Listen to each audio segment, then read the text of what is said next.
Across the world, the Communal Bowl signifies that one does not eat alone in isolation. When a family member, friend, neighbor, or stranger is hungry or in need of fellowship, they are invited to join the meal, to share the Communal Bowl. For refugees and immigrants, a single plate or eating alone is equal to isolation.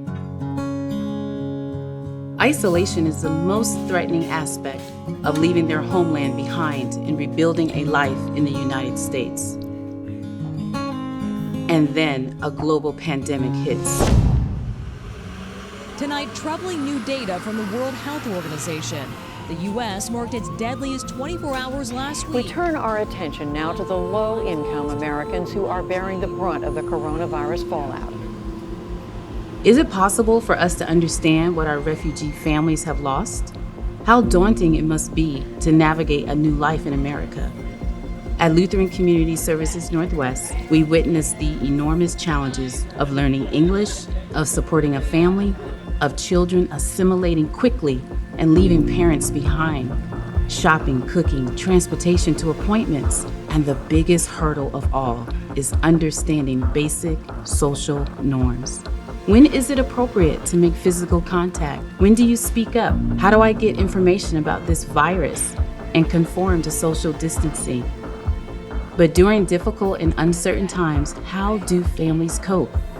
All over the world, in Africa, the Middle East, in Asia, right here in Portland, families come together at mealtime and they share. They support each other at the Communal Bowl. At Lutheran Community Services Northwest, we set the table for refugee families by giving them the emotional and practical support they need to rebuild their lives. Through the pandemic and all the other barriers to integration, we are there. Come join our Communal Bowl.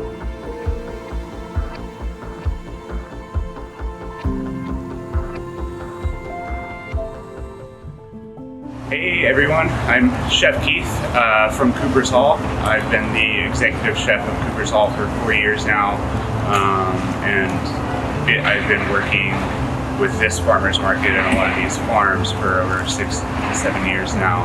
Over this summer, when COVID hit, I decided to create a CSA program to help benefit the farmers themselves, to at least give them some of the money that we typically be spending for restaurant and event purposes. So I'd be creating a box that would have squash and mushrooms and local sheep's cheese, fennel, apples, and to top it all off, we include a recipe and a list with all the different ingredients, explaining to you different ways to utilize them, the tops with the trim, and we go into detail about how to build a complete dish with that recipe.